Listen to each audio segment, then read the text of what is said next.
যে আমাৰ ভাৰতীয় জনতা পাৰ্টীয়ে সাংগঠনিকভাৱে অতি শৃংখলাবদ্ধ প্ৰণালীবদ্ধভাৱে আৰু তৃণমূল পৰ্যায়ৰ প্ৰতিগৰাকী কৰ্মী আৰু জনগণক স্পৰ্শ কৰাকৈ আঁচনি ভিত্তিক কাম কৰে আৰু তাৰ বাবে আজি আমাৰ নিৰ্বাচন কেন্দ্ৰিক এখন বিশেষ সাংগঠনিক সভা অনুষ্ঠিত হয়। এই সভাখনত অসমৰ মাননীয় মুখ্যমন্ত্ৰী ডক্টৰ হিমন্ত বিশ্ব শৰ্মা আৰু ৰাজ্যিক সভাপতি ভৱেশ কলিতা প্ৰমুখ্যে ইলেকশ্যন মেনেজমেণ্ট কমিটিৰ হৈ আমি তথা আমাৰ আটাইকেইগৰাকী সন্মানীয় বিধায়ক, প্ৰতিগৰাকী আমাৰ সন্মানীয় এইবাৰ লোকসভা নিৰ্বাচনৰ প্ৰাৰ্থী আৰু কালি নতুনকৈ বিশেষ নিযুক্তি দিয়া বিশেষ প্ৰভাৰী 126 জন প্ৰভাৰী ইয়াত উপস্থিত আছিল। মূলতঃ দল, প্ৰাৰ্থী আৰু আমাৰ মণ্ডল তথা ক্ষেত্ৰভিত্তিক যিখিনি আমাৰ কাৰ্যকৰ্তা আছে তেওঁলোকৰ সৈতে আমাৰ ইলেকশ্যন মেনেজমেণ্ট কমিটি তথা আমাৰ ৰাজ্যিক কমিটিৰ সংযোগকাৰী হিচাপে 126 জন আজি বিশেষ প্ৰভাৰী নিযুক্ত কৰা হৈছে।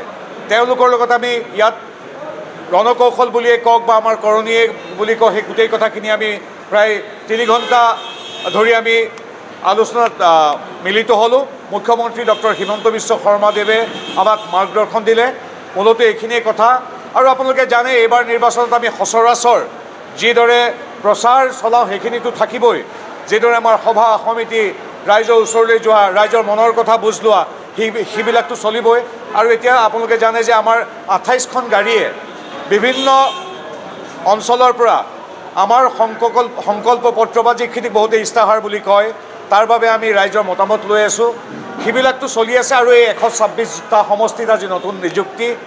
আৰু কালি মুখ্যমন্ত্ৰী মহোদয়ে সংবাদমেলত আপোনালোকক কৈছে এইবাৰ আমাৰ নিৰ্বাচনৰ এটা বিশেষ অংশ হ'ল আমাৰ প্ৰতিটো পৰিয়াললৈ গৈ কোনোবাই অৰুণোদয় আঁচনি পাবলৈ আছে নেকি যাৰ প্ৰাপ্য, কোনোবাই আয়ুষ্মান কাৰ্ড পোৱাৰ যোগ্যতা আছে প্ৰাপ্য তেওঁলোকে পোৱা নাই নেকি, কোনোবাৰ অঞ্চলৰ এটা মূল প্ৰধান পথ যদি নিৰ্মাণ কৰিব লাগে কেনেবাকৈ হোৱা নাই নেকি, এই কথাবিলাক আমি সৰজমিনভাৱে গৈ প্ৰতিটো পৰিয়ালৰ সৈতে কথা পাতি নিৰ্দিষ্ট আমি ফৰ্ম ফিল আপ কৰি দলৰ ফালৰ পৰা সকলোবিলাক ইয়াত আমি সংকলন কৰি আমি ৰাজ্য চৰকাৰৰ মুৰব্বী ডক্টৰ হিমন্ত বিশ্ব শৰ্মাদেৱক আগবঢ়াই দিম।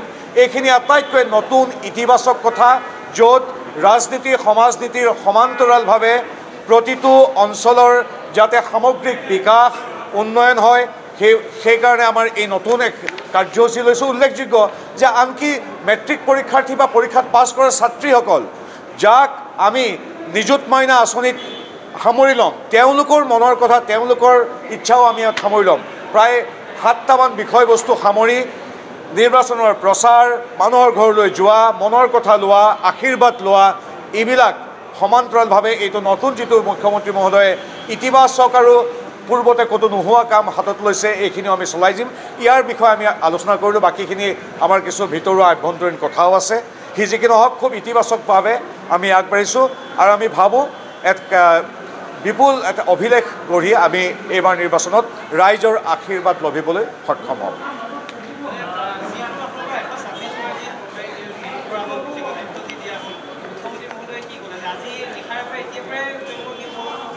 হয়, আমাৰ তাৎক্ষণিকভাৱে এই মুহূৰ্তৰ পৰাই আমাৰ সেই 126গৰাকী সন্মানীয় বিশেষ প্ৰভাৰীয়ে তেওঁলোকে আমাৰ প্ৰতিটো সমষ্টিলৈ গৈ সমষ্টিটোৰ মণ্ডল সভাপতি, বুথ কাৰ্যকৰ্তা সকলোবিলাকৰ সৈতে এক সাঁকোৰ দৰে দলঙৰ দৰে কাম কৰিব। আমাৰ ইতিমধ্যে আপোনালোকে জানে আমাৰ 39খন সাংগঠনিক জিলাত ইলেকশ্যন মেনেজমেণ্ট কমিটি আমাৰ আছে। প্ৰতিটো লোকসভাত, প্ৰতিটো বিধানসভাত আমাৰ ইলেকশ্যন মেনেজমেণ্ট কমিটি আছে। প্ৰতিখন ইলেকশ্যন মেনেজমেণ্ট কমিটিৰ প্ৰায় 36টা ভাগ আছে। প্ৰত্যেকটো ভাগত আহ্বায়ক সহ-আহ্বায়ক আছে। এইবিলাক বিশাল নেটৱৰ্ক আছে। তাৰ ওপৰঞ্চি এইটো সমান্তৰাল আৰু এটা অতি বিশেষ নতুনকৈ প্ৰভাৰী নিযুক্ত হৈছে। তেওঁলোকে মুখ্য কাৰ্যালয় তথা মুখ্যমন্ত্ৰী মহোদয়ৰ সৈতে নিৰ্দিষ্ট সমষ্টি বা একোটা মণ্ডলৰ মাজত সাঁকোৰ দৰে দলঙৰ দৰে যোগসূত্ৰ স্থাপন কৰিব।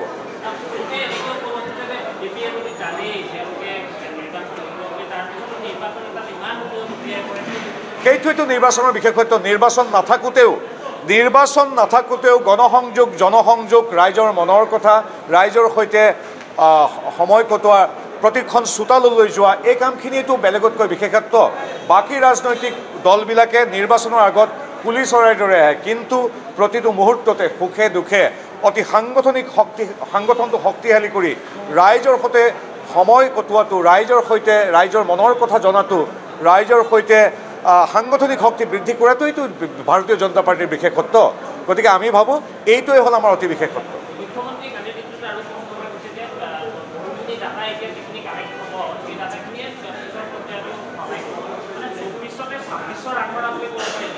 মুখ্যমন্ত্ৰী মহোদয়ে কালি আমি নিজেও আছিলোঁ উপস্থিত মুখ্যমন্ত্ৰী মহোদয়ে সেইটোৱেই কৈছে যে আমি যিটোৱেই কাম নকৰোঁ কিয় আহিবলগীয়া প্ৰতিটো দিনৰ বাবে সাংগঠনিকভাৱে যাতে আমাৰ ভেটি সবল হয় ৰাইজে যাতে আমাক অধিক বুজি পায় ৰাইজে যাতে আমাক আশীৰ্বাদ দিয়ে তাৰ বাবে এই ব্যৱস্থা লোৱা হৈছে গতিকে হয় 24ত আমি আজিৰ তাৰিখত যিখিনি কাম কৰিছোঁ সেই কামখিনিয়ে 26, 29 প্ৰতিটো দিনত আহিবলগীয়া দিনত ইতিবাচকভাৱে আমাৰ গোটেই যাত্ৰাটোত ইন্ধন যোগাব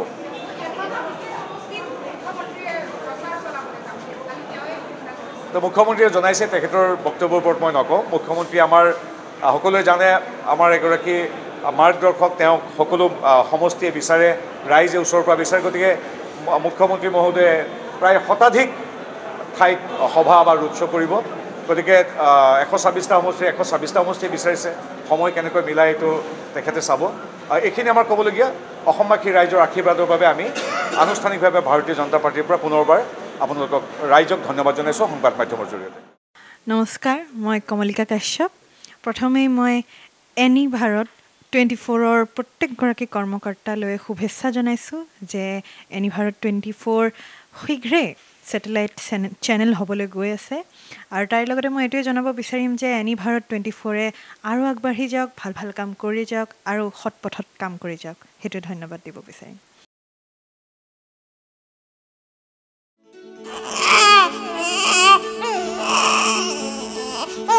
অভিনন্দন আপোনাৰ এজনী ছোৱালী জন্ম হৈছে